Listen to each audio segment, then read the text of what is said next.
Je me présente, je suis Jean-Christophe Ly, je viens de réaliser un court-métrage de 10 minutes qui s'appelle L'homme à la Gordini, qui a été produit par une boîte de prod qui s'appelle Prima Linea. Et voilà.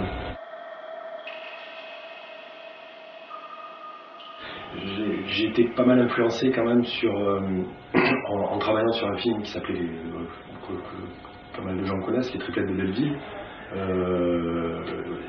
Je m'occupais j'étais en charge de l'animation des triplettes. Et puis j'ai commencé vraiment à découvrir l'animation par le biais de ce film. Et puis graphiquement, il m'a fortement inspiré, mais aussi par rapport à certaines scènes absurdes qu'il véhiculait. Et j'aimais beaucoup ça d'ailleurs. Entre autres influences, quoi, il y a évidemment les Monty Python. Après c'est des histoires c'est des choses que j'ai beaucoup appréciées, des gens comme Raymond DeVos aussi. C'est tous les surréalistes, enfin tout ce qui convoque un petit peu l'absurde.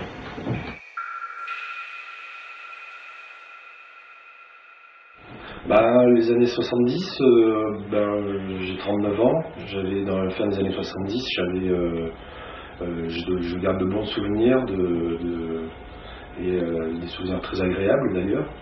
Et donc voilà, c'est une imagerie kitsch, je trouvais, qui en plus qui convenait bien avec la légèreté du propos, et puis surtout l'idée d'inscrire des personnages un petit peu de mauvais goût, et puis voilà, des espèces de héros de pacotille.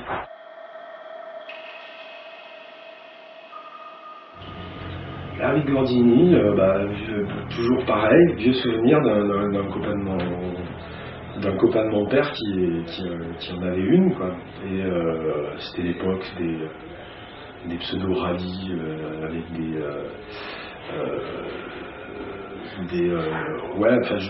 je garde ce souvenir-là mon père n'en avait pas, mais de ce copain-là qui avait cette espèce de voiture qui à mon avis maintenant peut représenter peut-être ce qu'est les tunings un petit peu en province, qui est assez amusant, quoi. Mais il n'y a pas du tout de moquerie, quoi. C'est au contraire, quoi.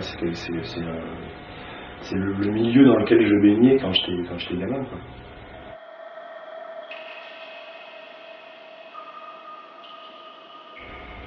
Parce que c'était aussi finalement voilà, ce qui revient dans les couleurs des années 70, on va dire, c'est le beige, le marron, l'orange qui visuellement claque bien, quoi.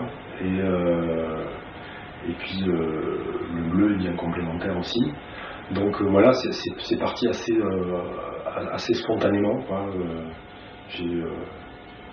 Ça aurait pu aussi être du marron ou du beige, sauf que c'était moins, ça pétait moins, quoi.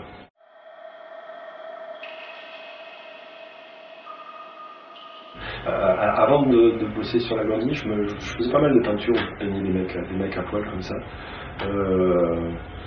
Ça m'amusait, c'est assez ouais, voilà, c'est assez fortuit, mais aussi c'est comme je disais tout à l'heure, ce goût de l'absurde, de partir finalement d'une anecdote absurde et fortuite, et à partir de ça d'essayer de véhiculer quand même un message, quoi.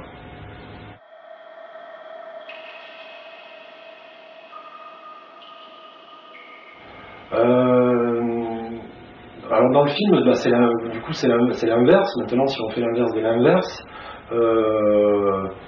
non, j'ai jamais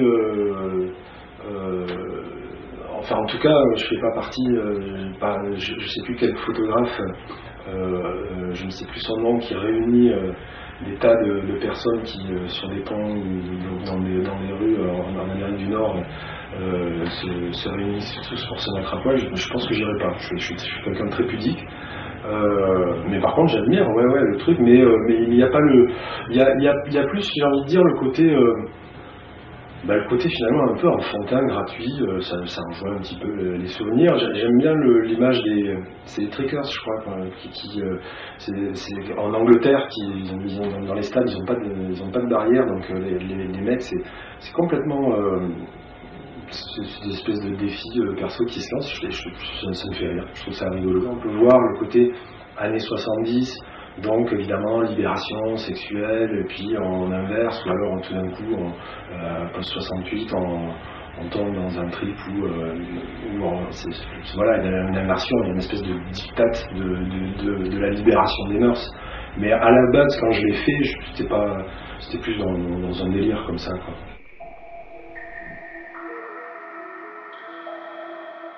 Non, par contre, ça c'est une bonne question, parce que ça a dû marquer. J'avais un ami qui avait un oncle qui avait un appartement là-bas, et je m'en souviens, on y était allé, il nous avait invités une fois, et c'est marrant, beaucoup de gens au Cap d'Agde, c'est une absurdité d'ailleurs qui me fait marrer plutôt qu'autre chose, mais c'est à poil à tout prix. Et puis quand il commence à faire froid le soir, on n'hésite pas à mettre un t-shirt, à garder un bob, des chaussettes, des tongs ou des tongs, mais le principe c'est la caquette à l'air, voilà, ça devient une norme. Voilà, c'est une bonne question, c'est assez rigolo, quoi, c'est assez marrant dans ça, quoi.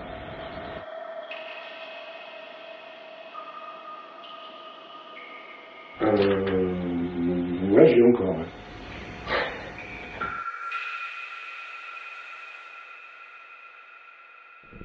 Ouais, souvent, pourquoi la Gordini? Pourquoi pas quelque chose qui peut plus facilement s'identifier? Il y a la DS, il y a des bagnoles comme ça. Mais non, j'aime bien justement pour ce côté tuning et puis ce côté. Ouais, voilà. Après, c'est des souvenirs aussi de films. Comme Ne nous fâchons pas de Laudner, quoi, avec Ventura, où il y a une Gordini dedans. Enfin voilà, c'est ça qui revient souvent, parce que c'est peut-être pas la voiture la plus. Et finalement, à Paris on n'en voit pas, en province on en voit quand même. On en voit encore, des collectionneurs.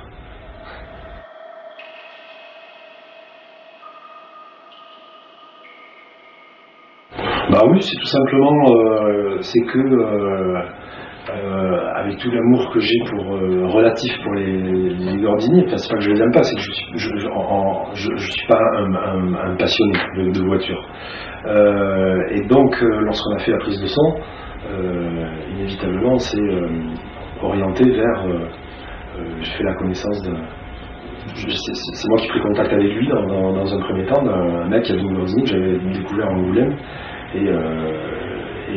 Et donc après, j'avais gardé contact avec lui, et on est allé faire avec le sonorisateur, on est allé faire la prise de son, et j'étais jamais monté en fait dans une Gordini, et c'est vraiment pas grand, c'est vraiment assez flippant, et il nous a fait faire un tour très gentiment, il a bien poussé les rapports et tout, et c'était super rigolo. Donc voilà, c'est une petite anecdote qui changeait du marathon derrière sa table à dessin, avec du dessin image par image, tout le labeur que ça peut comprendre.